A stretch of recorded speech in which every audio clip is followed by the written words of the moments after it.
నమస్తే, welcome to మన Penamaluru news వార్తలోని ముఖ్యాంశాలు. ఈ ఏడాది జూలై 1 నాటికి వెలిగొండ ప్రాజెక్టు నుంచి నీరు విడుదల చేస్తామని సీఎం చంద్రబాబు ప్రకటించారు. పలు సీసీ రోడ్లకు శంకుస్థాపన చేసిన ఎమ్మెల్యే బోడి ప్రసాద్. వెలిగొండ ఫీడర్ కాలువ పనులకు శంకుస్థాపన చేసిన సీఎం చంద్రబాబు. ముఖ్యమంత్రి చంద్రబాబు మార్కాపురం కొత్త జిల్లాగా ఏర్పడ్డాక తొలిసారి జిల్లాలో పర్యటించారు. దోర్నాలలోని గంటవానిపల్లి వద్ద వెల్లిగొండ ప్రాజెక్టు ఫీజర్ కాలువ పనులకు సీఎం శంకుస్థాపన చేశారు. అనంతరం రైతులతో మాట్లాడుతూ ఫీడర్ కెనాల్ పనులను పరిశీలించారు. వెల్లిగొండ పూర్తయితే భూగర్భ జలాలు పెరిగి బోర్లు చెరువులకు నీళ్లు వస్తాయని రైతులు ఆనందం వ్యక్తం చేశారు. ప్రాజెక్టు పనులు, ఫీడర్ కాల్వ పనులు వేగంగా సాగుతున్నాయని హర్షం వెలిబుచ్చారు. ప్రాజెక్టుకు శంకుస్థాపన చేసిన మీరే ప్రారంభోత్సవం కూడా చేయబోతున్నారంటూ సీఎంను ఉద్దేశించి రైతులు వ్యాఖ్యానించారు. 2,500 కోట్ల రూపాయల విలువైన పనులు మిగిలి ఉన్నా పూర్తి చేయకుండానే గత పాలకులు ప్రాజెక్టును జాతికి అంకితం చేసినట్లు నాటకాలాడారని ముఖ్యమంత్రి గుర్తు చేశారు. ఎన్నికల ముందు మీకు ఒక మాట చెప్పాను. 150 కిలోమీటర్లు ఇక్కడి నుంచి మీరందరూ కూడా ఒంగోలు పోతున్నారు. మార్కాపూర్ని జిల్లా చేస్తానని చెప్పా, మాట నిలబెట్టుకున్నాను. అవునా కాదా అని మిమ్మల్ని అడుగుతున్నా. ఆ రోజు నేను ఆలోచించాను. నేను 3 ప్రాంతాల్లో హామీ ఇచ్చాను.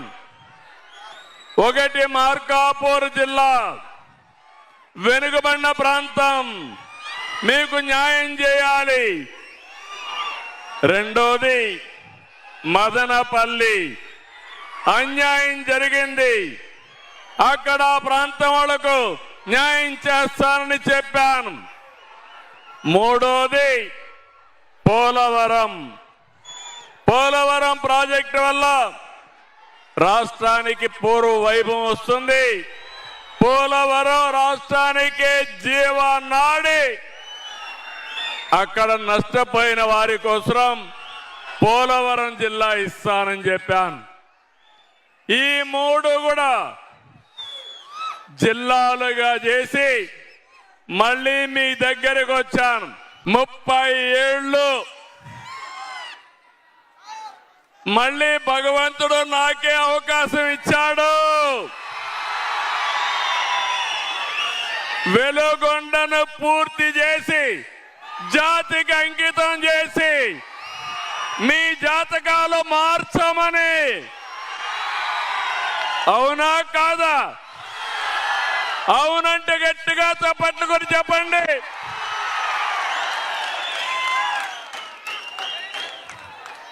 నేను ఒకటే ఆలోచించాను. కష్టాల్లో ఉండే రైతులను ఆదుకోవాలి, పేదవాళ్ళకు అండగా ఉండాలి, అందరితో సమానంగా మీ జీవన ప్రమాణాలు పెరగాలని ఆలోచించాను. అందుకే ఆ రోజు నేను ఫౌండేషన్ వేసిన తర్వాత ఖర్చు కూడా పెట్టి అడ్మినిస్ట్రేటివ్ శాంక్షన్ చేసి మొట్టమొదటిసారిగా పనులు ప్రారంభించిన పార్టీ తెలుగుదేశం పార్టీ. అవునంటే గట్టిగా చప్పట్లు కూడా చెప్పండి అవునని. 2014-19 పనులన్నీ పడకేశాయి. మళ్ళీ ముఖ్యమంత్రి అవుతానే నేనే నేరుగా ప్రాజెక్టు దగ్గరకు వచ్చి పనులు పరిగెత్తించిన పార్టీ తెలుగుదేశం పార్టీ. అతి పెద్ద ప్రాజెక్ట్ ఇది. దీనికి 9,000 కోట్ల రూపాయలు కావాలి. మొత్తం మీరు ఒకసారి చూస్తే 9,081 కోట్లు కావాలి. ఇప్పటి వరకు 5,458 కోట్లు ఖర్చు పెట్టాం. ఇందులో కూడా భూసేకరణకి 484 కోట్లు ఖర్చు పెట్టాం. పునరావాసానికి 184 కోట్లు ఖర్చు పెట్టాం. అటవీ అనుమతుల కోసం 437 కోట్లు ఖర్చు పెట్టాం. ఈ ప్రభుత్వం వచ్చిన 20 నెలల్లో 540 కోట్లు ఖర్చు పెట్టాం. ఇంకో పక్కన మీరు ఒక్కసారి చూస్తే ఈ రోజే 436 కోట్ల రూపాయలకి లైనింగ్ ఫౌండేషన్ వేసి ఇక్కడికి వచ్చాను. మొత్తం కలిసి 2540 కోట్లు ఖర్చు పెడితే ఈ జిల్లాలో మెజారిటీ ప్రాంతాలు మెట్ట ప్రాంతాలు కాకుండా అన్ని ప్రాంతాలకు నీళ్లిచ్చే అవకాశం వస్తుంది. నియోజకవర్గంలో అభివృద్ధి పనులు వేగవంతంగా జరుగుతున్నాయని 2,50,00,000 రూపాయలతో అభివృద్ధి పనులకు శంకుస్థాపన కార్యక్రమంలో ఎమ్మెల్యే బోన ప్రసాద్ అన్నారు.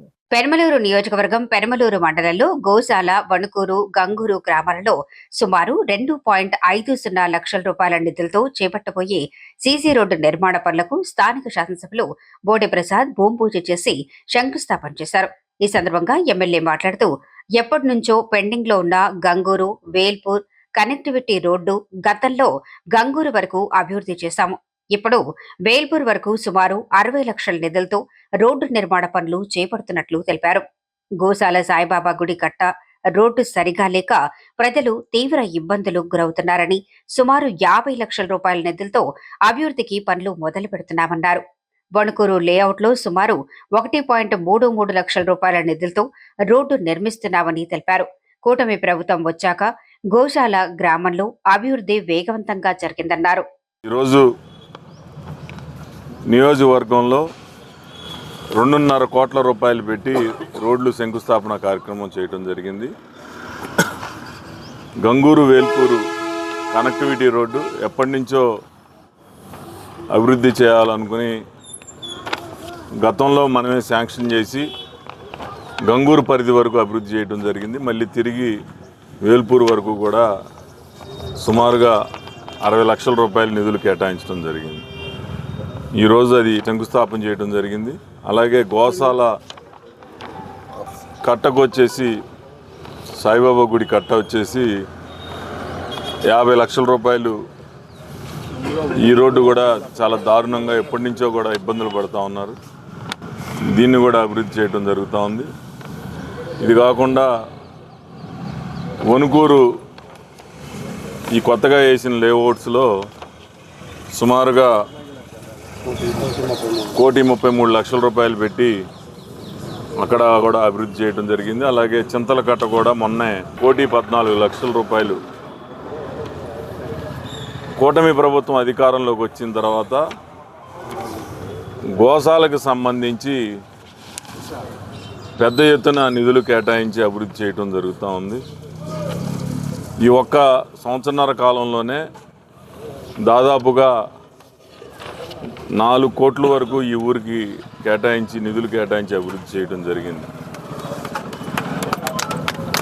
అలాగే నియోజకవర్గంలో కూడా పెద్ద ఎత్తున అభివృద్ధి కార్యక్రమాలకి నిధులు కేటాయించి పనులు చేయడం జరుగుతోంది. అలాగే భవిష్యత్తులో రాబోయే ఒక నెల రోజుల్లో బందర్ రోడ్ నుంచి మద్దూరు దాకా కూడా రోడ్డు శంకుస్థాపన చేయబోతా ఉన్నాం.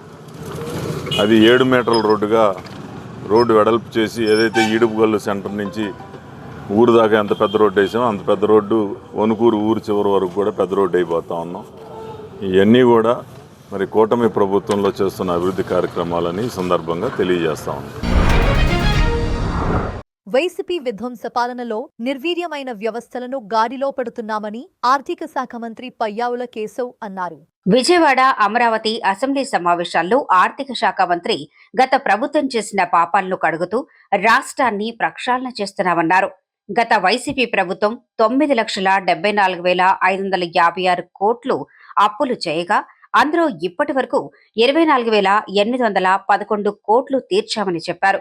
37,000 కోట్లు బిల్లులు చెల్లించామని, పంచాయతీలకు, మున్సిపాలిటీలకు ఆర్థిక సహాయం అందజేస్తున్నామని వివరించారు. At the cost of repetition మళ్ళీ చెప్పదలుచుకున్నది ఏంటంటే అధ్యక్ష, లెగసీగా వచ్చినటువంటి 9,74,556 కోట్ల రూపాయల లయబిలిటీస్ నుంచి ప్రభుత్వాన్ని గాడిన పెడుతూ వస్తున్నాం. అప్పులని సరిదిద్దుకుంటూ 12.5% వడ్డీ దగ్గర నుంచి 9.1% దించాం. ఇంకా 9 కన్నా కిందకు దించాలనేటువంటి ప్రయత్నంలో ఉన్నాం. మరి అందులో భాగంగా ఇప్పటికి 24,811 కోట్ల లయబిలిటీస్ని తీర్చాం. మరో 37,000 కోట్లకు సంబంధించినటువంటి వర్క్స్ బిల్స్ని చెల్లించి పనులని వేగవంతం చేసే దిశగా ముందుకు తీసుకెళ్తా ఉన్నాం. గ్రామ లేకపోతే మున్సిపాలిటీలకి ఇవ్వాల్సినటువంటి ఆర్థిక సహాయం ఏదైతే వస్తూ ఉందో 15th ఫైనాన్స్ కమిషన్ ఆపేస్తే అవన్నింటినీ కూడా వాళ్ళ టైంలో జరిగినటువంటి వాళ్ళ ప్రజాప్రతినిధులు ఉన్నటువంటి వాటిని నిలిపేస్తే ఈరోజు గ్రామాల్ని పట్టణాల్ని మనం సపోర్ట్ చేయడానికి మేము రిలీజ్ చేయడం జరిగింది అధ్యక్ష. అట్లానే కేంద్రానికి సంబంధించి సిఎస్ఎస్ స్కీమ్స్ ఏవైతే ఉన్నాయో 85 స్కీమ్స్ని దాదాపు 18,700 కోట్ల రూపాయలని మనం చెల్లించి ఇవాళ మొత్తం అన్నింటినీ కూడా రన్నింగ్ లెక్ తీసుకురావడం జరిగింది అధ్యక్ష. మరి అట్లనే శాస్కి కింద గతం కన్నా కూడా మించి స్పెండ్ చేసేకి ఇంకొక 1 మంత్ ఉంది అధ్యక్ష. ఈ నెలలో కూడా ఇంకా అదనంగా కేంద్రం నుంచి సహాయం పొందేందుకు ట్రై చేస్తూ ఉన్నామనేటువంటి తెలియజేసుకుంటూ మరి అట్లనే ఉద్యోగస్తులకు ఉన్నటువంటి అనేక బకాయిల్ని డిఏడిఆర్ బకాయిల్ని వీటన్నింటినీ కూడా చెల్లించడం జరిగింది అనేటువంటి తెలియజేసుకుంటున్నాం అధ్యక్ష. ఇవాళ ప్రధానంగా ఆర్థిక శాఖ తరఫున చేపడుతున్నటువంటి ఎక్స్పెండిచర్కి ఏదైతే ఉందో అధ్యక్ష, ప్రధానంగా ఇందులో ఇంట్రెస్ట్ పేమెంట్స్ ఉన్నాయి అధ్యక్ష, pension payments, other retirement benefits కోసం ఎక్కువ ఈ సొమ్ము వెచ్చించబడుతుంది అనేటువంటి చెప్తా ఉన్నాం అధ్యక్ష. అట్లనే క్యాపిటల్ సైడ్ వచ్చేటప్పటికి రీపేమెంట్ ఆఫ్ డెట్ కోసమే అధ్యక్ష ప్రధానంగా ఆర్థిక శాఖ కోరుతున్నటువంటి ఏ పద్దు ఏదైతే ఉందో ప్రధానంగా వీటి వినియోగం కోసమైనటువంటి తెలియజేసుకుంటూ మరి అట్లనే ప్లానింగ్ డిపార్ట్మెంట్ తరఫున ఇవాళ గత ప్రభుత్వాల్లో ప్లానింగ్ డిపార్ట్మెంట్ అనేటువంటిది ఒక డార్మెంట్గా ఉండేటువంటి పరిస్థితి ఉంటే చంద్రబాబు నాయుడు గారి నేతృత్వంలో ఎట్లా పనిచేస్తుంది అంటానికి ముఖ్యమంత్రి గారు ఎవ్రీ మంత్ ఇవాళ కలెక్టర్లతో ఒక ఆన్లైన్ రివ్యూను ఏదో ఒకటి చేసేటువంటి పరిస్థితిలో కీలకమైనటువంటి ఇన్ఫర్మేషన్ని ఇవాళ ప్లానింగ్ డిపార్ట్మెంట్ చేయగలుగుతుంది. ఒకవైపు విజన్ డాక్యుమెంట్ని రాష్ట్రం మొత్తానికి ప్రిపేర్ చేసి మండల స్థాయి నుంచి రాష్ట్రం స్థాయి వరకు ఒక గోల్ సెట్ చేయడం జరిగింది. ఈ దిశగా పోతున్నామా లేదా అని చూడటానికి కీ పర్ఫార్మెన్స్ ఇండికేటర్స్ అని చెప్పి ఏ శాఖలో ఏం చేస్తే ఆ లక్ష్యం వైపు మనం అనుకున్న సమయంలో చేరగలుగుతామనేటువంటిది గౌరవ ముఖ్యమంత్రి గారు ఆదేశించారు. అవన్నింటినీ కూడా నిర్ధారించి కీ పర్ఫార్మెన్స్ ఇండికేటర్ని ఎప్పటికప్పుడు మెజర్ చేసి నివేదిక చేసి గౌరవ ముఖ్యమంత్రి గారికి ఇవ్వడం జరుగుతోంది. అట్లనే ఎకనామిక్ రీజనల్ ప్లాన్స్ అంటే మనకి విశాఖ ఎకనామిక్ జోన్ ఒకటి, Amaravati economic zone, Tirupati economic జోన్కు సంబంధించి 3 ప్రాంతాలని మనం ఏ రకంగా సమగ్రంగా అభివృద్ధి చేయాలి అనేటువంటిది ఒక డీటెయిల్డ్ రిపోర్ట్ని మనం తయారు చేయడం మనం కాదు అధ్యక్ష, విశాఖ ఎకనామిక్ జోన్ని నీతి ఆయోగ్తో కలిపి చేశాం. ఇవాళ దాన్ని మనం బెనిఫిట్ తీసుకోవడానికి ఈ బడ్జెట్లో ఏదైతే కేంద్రం ప్రతిపాదించిందో సిటీ ఎకనామిక్ రీజన్స్ అని వాటిని ఈరోజు మనం ముందుండడం మూలన ఆ బెనిఫిట్ తీసుకోవడానికి we are the only state in the country who are ready to get this opportunity అనేటువంటి గర్వంగా చెప్పగలుగుతున్నాం అధ్యక్ష. ఇక మిగిలిన ప్రాంతాలకు కూడా అదే రకంగా రిపోర్ట్లు చేయడం జరుగుతుంది అనేటువంటిది ప్లానింగ్ తరఫున తెలియజేస్తూ కమర్షియల్ ట్యాక్స్ గురించి అధ్యక్ష దీని గురించి బ్రీఫ్గా మనం చూసాం అధ్యక్ష. ఎన్డీఏ గవర్నమెంట్ గతంలో ప్రవేశపెట్టింది ఎన్డీఏ గవర్నమెంటే, ఇవాళ మళ్ళీ రిఫార్మ్స్ తీసుకొచ్చి జిఎస్టీ రిఫార్మ్స్ పేరుతో సామాన్యుడు వాడేటువంటి వస్తువులన్నింటి మీద ధరలు తగ్గించారు. గత పాలనలో లాగా మేము ఏది కూడా దాచడం లేదు, అన్నీ ఓపెన్గా పెట్టాం. ఆ ఓపెన్గా పెట్టిన దాంట్లో కూడా అధ్యక్ష చాలా డీటెయిల్డ్గా గౌరవ ముఖ్యమంత్రి గారు ఏదైతే కోరుకుంటున్నారో దాన్ని ఎవ్రీ డే ఇంప్రూవ్ చేస్తూ ఉన్నాం అధ్యక్ష. అంటే టోటల్గా ఎంత కలెక్టబుల్స్ ఉన్నాయో కూడా తెలియనటువంటి పరిస్థితుల్లో నుంచి ఇవాళ ప్రభుత్వానికి రావాల్సింది ఎంత, రావాల్సిన వాటిల్లో కోర్టుల్లో ఉన్నటువంటివి ఎంత, కోర్టు బయట ఉన్నటువంటివి ఎంత, లేక ఆ బిజినెస్ ఓనర్ ఉన్నాడా లేడా, కొన్ని దగ్గర బోర్డు తిప్పేసినటువంటివి ఉంటాయి. ఇవి కేటగిరీస్ చాలా డీటెయిల్డ్గా చేసుకుని లీగల్ టీమ్ని పెట్టుకుని సపరేట్ ఎఫర్ట్ పెడుతున్నాం అధ్యక్ష. కలెక్టబుల్స్ నేను చెప్పగలుగుతున్నాను అధ్యక్ష, ఇవాళ we have set up a role model for the country అధ్యక్ష. కూటమి ప్రభుత్వం వచ్చాక రోడ్ల నిర్మాణాన్ని ప్రాధాన్యక్రమంలో చేపట్టామని మంత్రి బీసీ జనార్దన్ రెడ్డి వివరించారు. భవనాల శాఖకు నిధుల కోసం అభ్యర్థనపై చర్చ అనంతరం మంత్రి బీసీ జనార్దన్ రెడ్డి మాట్లాడుతూ రాష్ట్రంలో 43,505 కిలోమీటర్ల ఆర్ఎన్బి రహదారులు ఉంటే వైకాపా హయాంలో 23,000 కిలోమీటర్ల మేర నడిచే పరిస్థితి కూడా లేనంతగా దెబ్బతిన్నాయి. రోడ్ల నిర్వహణ గాలి కొదిలేశారు. కూటమి ప్రభుత్వం అధికారంలోకి వచ్చాక తొలి సంక్రాంతిలోపే 861 కోట్ల రూపాయలతో 20,600 కిలోమీటర్ల మరమ్మతులు పూర్తి చేశామని వివరించారు. పీపీపీ విధానంలో 12 రహదారుల పరిధిలోని 712 కిలోమీటర్ల విస్తరణకు 5,231 కోట్ల రూపాయలతో ప్రతిపాదనలు సిద్ధం చేశామని చెప్పారు. రహదారుల నిర్మాణంలో అధునాతన సాంకేతికత వినియోగిస్తున్నామని మంత్రి వివరించారు. తెలుగుదేశం పార్టీ పాలనలో మన సరిహద్దు రాష్ట్రాలు సైతం నాడు మేము చేసినటువంటి గత ప్రభుత్వంలో ఉన్నప్పుడు అధికారంలో ఉన్నప్పుడు పక్క రాష్ట్రాలు సైతం ఇక్కడికి వచ్చి మేము చేపట్టిన రోడ్లు ఏ విధంగా ఉన్నాయి, ఏ ప్రాజెక్టులను దేని కింద చేస్తున్నారని చెప్పి ఆ రోజు చేయడం జరిగింది అధ్యక్ష. ఇక్కడ ఒక విషయం చెప్పాలి అధ్యక్ష, నాడు వైఎస్ జగన్మోహన్ రెడ్డి గారు ముఖ్యమంత్రిగా ఉన్నప్పుడు ఆయన స్నేహితుడు కేటీఆర్ గారు కూడా విమర్శలు చేయడం జరిగింది అధ్యక్ష. ఎన్నో చోట్ల మనం కూడా చూసాము. ఆంధ్రప్రదేశ్ రోడ్ల మీద జరిగినటువంటి అవహేళన, బాధాకరంగా మాట్లాడడము. సొంత స్నేహితుడే అధ్యక్ష, వాళ్ళ కుటుంబ సభ్యులు వాళ్ళు బిర్యానీలు తింటారు, వాళ్ళ ఇంటికి ఆయన పోతాడు, వీళ్ళ ఇంటికి ఆయన వస్తాడు. ఆయన కూడా ఇక్కడ ప్రజలు చెప్పినటువంటి విషయాన్ని, వాళ్ళ స్నేహితులు చెప్పిన విషయాన్ని కూడా ఆ రోజు గుర్తు చేసినటువంటి విషయాన్ని ఈరోజు తమరి దృష్టికి తెస్తున్నాను అధ్యక్ష.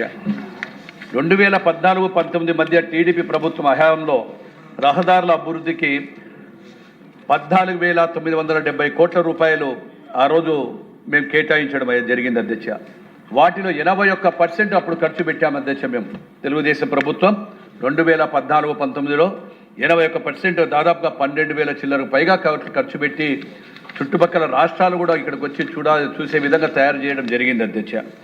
గత 5 ఏళ్లలో రోడ్ల విషయం పక్కన పెడితే కనీసం పాత రోడ్లు ప్రతి 5 సంవత్సరాలకు ఒక్కసారి రెన్యూవల్ చేయాలి అనేటువంటి ఆలోచనను కూడా పక్కన పెట్టి ఏ రోడ్లను కూడా పట్టించుకోకపోవడం జరిగిందని కూడా ఈ రోజున చెప్తున్నాను అధ్యక్ష. మీకు రాష్ట్రం మొత్తంలో 45,305 కిలోమీటర్లు ఆర్ఎండ్బి రహదారులు ఉండగా కూటమి ప్రభుత్వం అధికారం చెప్పేబట్టినప్పటికీ దాదాపుగా 23,000 కిలోమీటర్లు రహదారులు కూడా గుంతలమయమై వెహికల్ మూవ్మెంట్ లేకుండా మనుషులు కూడా నడవలేనటువంటి పరిస్థితి తీసుకొచ్చినటువంటి ఘనత వైఎస్ఆర్ పార్టీ అధ్యక్ష. వాళ్ళు చేసిన పాపాలే అధ్యక్ష ఇవన్నీ కూడా. అదేవిధంగా ఏవైతే గాలి కొద్దిసేసినారో ఆ రోడ్లన్నీ కూడా ఈరోజు భారమై మాకు ఆర్థికంగా ఇబ్బంది ఉన్నప్పటికీ కూటమి ప్రభుత్వానికి అఖండమైన మెజార్టీ ఇచ్చారు. వారికి ఇంపార్టెంట్ ఇవ్వాలని చెప్పే ఉద్దేశంతోనే మా గౌరవ ముఖ్యమంత్రి గారు కూడా రివ్యూ చేసిన ప్రతి ఒక్కటి కూడా 10 రోజులకో 15 రోజులకు రివ్యూ చేసినా కానీ కూడా ఎంత పర్సెంటేజ్ రోడ్లు అయినాయని కూడా అడుగుతూ ఉన్నారు అధ్యక్ష. బాబు గారు అధికారంలోకి వస్తే, ఈ యొక్క కూటమి ప్రభుత్వం అధికారంలోకి వస్తే రోడ్లు బాగుపడుతున్నాయని చెప్పి ఉద్దేశంతోనే, అభివృద్ధి చేస్తారనే ఉద్దేశంతోనే ఈరోజు అత్యధిక మెజార్టీ ఇచ్చినందుకు బాధ్యతతో 1,061 కోట్ల రూపాయలతో 20,600 కిలోమీటర్లు ఈరోజు గుంతలు కూడా ఇచ్చిన సమయానికి ముందే ఆ రోజు రోడ్లు కూడా మేమన్నీ కూడా కంప్లీట్ గుంతలు లేని రాష్ట్రంగా మార్చడం జరిగింది అధ్యక్ష. 6 నెలలు 9 నెలల కాలంలోనే అధ్యక్ష. ముఖ్యమంత్రి గారి ఆలోచన మేరకు సంక్రాంతి నాటికే పాత్ హోల్స్ అన్ని కూడా రోడ్ల నిర్మాణంలో ఒక యజ్ఞంలా అధ్యక్ష. మా సెక్రటరీ గారు కావచ్చు, సిఈలు కావచ్చు, ఈఎన్సీలు కూడా ప్రతి నిత్యం రోడ్ల మీద ఉండి రహదారులన్నీ కూడా రూపురేఖల్ని మార్చినామని చెప్పి గర్వంగా చెప్పుకుంటా ఉన్నాం అధ్యక్ష. గౌరవ ముఖ్యమంత్రి గారి సూచన మేరకు ఉన్నతాధికారులు క్షేత్రస్థాయి సిబ్బందితో 3 నెలలకు ప్రతి వారం సమీక్షా సమావేశాలు కూడా మేము పెట్టుకోవడం జరిగింది. అదేవిధంగా వీడియో కాన్ఫరెన్స్లు పెట్టడం జరిగింది. ఆ కాన్ఫరెన్స్ల ద్వారా అక్కడ ఉన్నటువంటి పరిస్థితులు తెలుసుకొని ఇంకా అవసరమైన నిధులు ఎక్కడెక్కడ అవసరం ఉన్నాయో వాటన్నిటిని కూడా తీసుకొచ్చి కంప్లీట్ చేశామని చెప్పి కూడా తెలియజేస్తున్నాం అధ్యక్ష. క్షేత్రస్థాయిలో గుంతలలో రోడ్ల మహిమతులకు గాను జరిగినటువంటి పనితీరుపై 10 జిల్లాలలో 2,000 కిలోమీటర్లకు కూడా పైగా నేను కూడా ప్రత్యక్షంగా మా ముఖ్యమంత్రి గారి సూచనలు ప్రతి జిల్లాకు వెళ్ళి రండి, అక్కడ పరిస్థితులు ఏంటి, చేసినటువంటి పనులు నాణ్యతగా ఉన్నాయా లేదా అని చెక్ చేయమని చెప్పినప్పుడు కూడా అక్కడ వెళ్ళడం జరిగిందని కూడా తెలియజేశాం అధ్యక్ష. అదేవిధంగా కూటమి ప్రభుత్వ అధికారంలోకి వచ్చిన తర్వాత తొలి సంక్రాంతి పండుగకు రాష్ట్రానికి వచ్చినటువంటి పక్క రాష్ట్రాలు కూడా ముఖ్యంగా హైదరాబాద్, చెన్నై, బెంగళూరు వంటి రాష్ట్రాల నుంచి కూడా వచ్చినటువంటి స్థిరపడిన ఆంధ్ర ప్రజలంతా ఉన్నారు. ఆ పండుగకు కూడా ఇక్కడ వారికి వచ్చినప్పుడు ఎలాంటి ఇబ్బందులు ఉండకూడదు అని చెప్పడంతో మేము కూడా దానికి ప్రత్యేక దృష్టి పెట్టి వాటిని కూడా కొన్ని కంప్లీట్ చేయడం జరిగింది అధ్యక్ష. టెండర్ల ప్రక్రియలో అవసరమైన జాప్యానికి అవసరం లేకుండా త్వరగా పనులు వేగవంతంగా చేయాలనుకుంటే కూడా కొన్ని సంస్కరణలు తీసుకురావటం, వాటిలో కూడా భాగంగా చిన్న మధ్య తరగతి కాంట్రాక్టర్లు కూడా చాలామంది కాంట్రాక్టర్లు అయితే పనులు చేయడానికి అవకాశం వీలుగా ఉంటుందని చెప్పి 10 సంవత్సరాలను 5 ఏళ్ళకే తగ్గించడం జరిగింది. అంటే వాళ్ళ ఎక్స్పీరియన్స్ దాన్ని కూడా తగ్గించి చిన్న కాంట్రాక్టర్లు సైతం కూడా ఏపీలో పనులు చేయొచ్చు అనేటువంటి ఉద్దేశంతో గౌరవ ముఖ్యమంత్రి గారి సూచనలతో చేయడం జరిగింది అధ్యక్ష. స్త్రీ శక్తి ఉచిత బస్సు పథకం కింద మహిళలు ఇప్పటి వరకు 47 కోట్ల ప్రయాణాలు చేశారని మంత్రి మండిపల్లి రాంప్రసాద్ రెడ్డి వివరించారు. అసెంబ్లీలో రవాణా శాఖకు గ్రాంట్ల విడుదలపై చర్చ అనంతరం మంత్రి మండిపల్లి రాంప్రసాద్ రెడ్డి మాట్లాడుతూ దివ్యాంగులకు ఆర్టీసీ బస్సుల్లో ఉచిత ప్రయాణ సౌకర్యం కల్పిస్తున్నట్లు చెప్పారు. విద్యాశాఖ మంత్రి లోకేష్ సూచన మేరకు విద్యార్థులు హాల్ టికెట్లు చూపించి ఆర్టీసీ బస్సుల్లో ఉచితంగా పరీక్షా కేంద్రాలకు వెళ్లే అవకాశం కల్పించామన్నారు. ఆటో డ్రైవర్ల సేవలు పథకం కింద వాహన మరమ్మతుల నిమిత్తం 2,90,699 మందికి 15,000 రూపాయల చొప్పున 436 కోట్ల ఆర్థిక సహాయం అందించామని దీన్ని ఏటా కొనసాగిస్తామని చెప్పారు. రాష్ట్రంలో ఉన్న అందరూ దివ్యాంగుల కోసం ఏపీఎస్ఆర్టీసీ బస్సులు 5 కేటగిరీ బస్సుల్లో ఉచిత బస్సు సౌకర్యాన్ని కల్పించడం చాలా సంతోషంగా ఉంది అధ్యక్ష. ఈ సభ ద్వారా గౌరవ ముఖ్యమంత్రి గారికి ధన్యవాదాలు తెలియజేసుకుంటున్నా అధ్యక్ష. అలాగే ఈ మాసంలో జరుగుతున్న ఇంటర్మీడియట్ ఎగ్జామినేషన్స్కు గౌరవ విద్యాశాఖ మంత్రి గారి ఆదేశాల మేరకు రాష్ట్ర వ్యాప్తంగా హాల్ టికెట్ ఉన్న విద్యార్థులకు ఫ్రీ బస్ సౌకర్యం కూడా కల్పించడం జరిగింది అధ్యక్ష.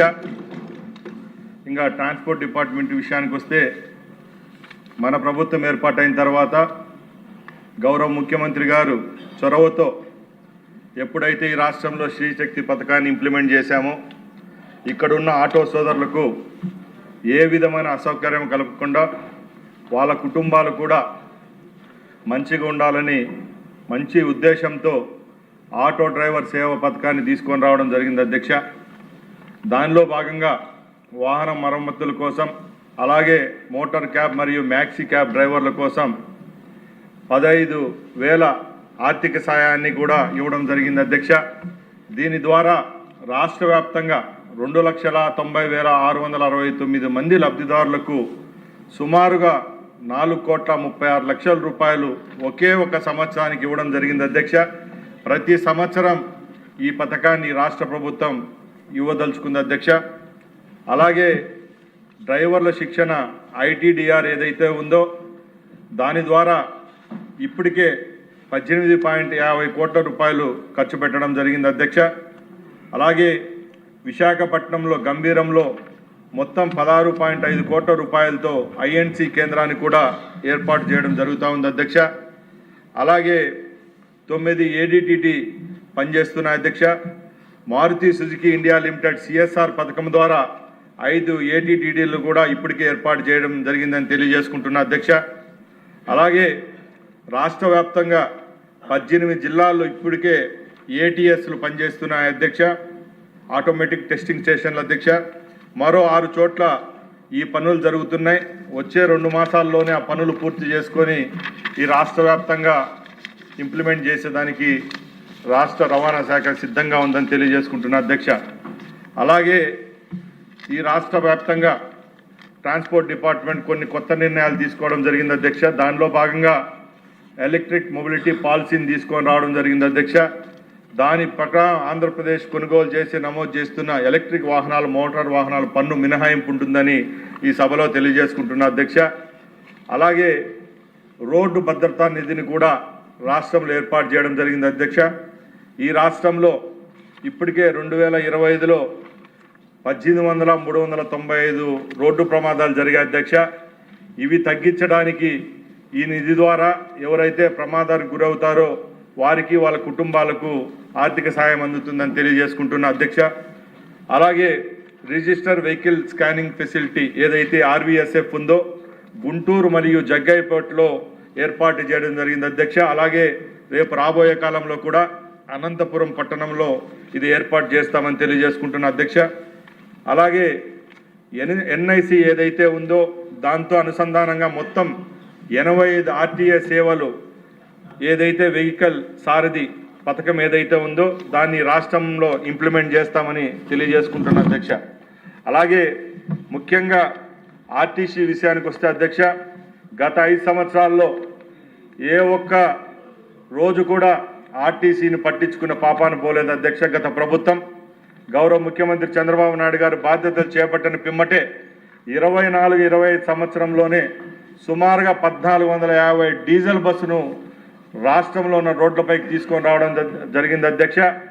ఈ బస్సుల ద్వారానే ఈరోజు రాష్ట్ర వ్యాప్తంగా సుమారుగా 9500 బస్సులుంటే సుమారుగా 75% బస్సుల్లో శ్రీశక్తి పథకం ద్వారా ఈరోజు మహిళామూర్తులందరికీ ఫ్రీ బస్ సౌకర్యం అందించడం జరుగుతుందని చెప్పి తెలియజేసుకుంటున్న అధ్యక్ష.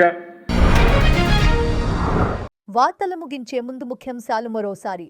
ఈ ఏడాది జూలై 1 నాటికి వెలిగొండ ప్రాజెక్టు నుంచి నీరు విడుదల చేస్తామని సీఎం చంద్రబాబు ప్రకటించారు. పలు సీసీ రోడ్లకు శంకుస్థాపన చేసిన ఎమ్మెల్యే బోడి ప్రసాద్. వార్తలు ఇంతటితో సమాప్తం. తిరిగి మరల తర్వాత ముఖ్యాంశాల్లో కలుద్దాం. అంతవరకు చూస్తూనే ఉండండి మన పెనుమలూరు న్యూస్.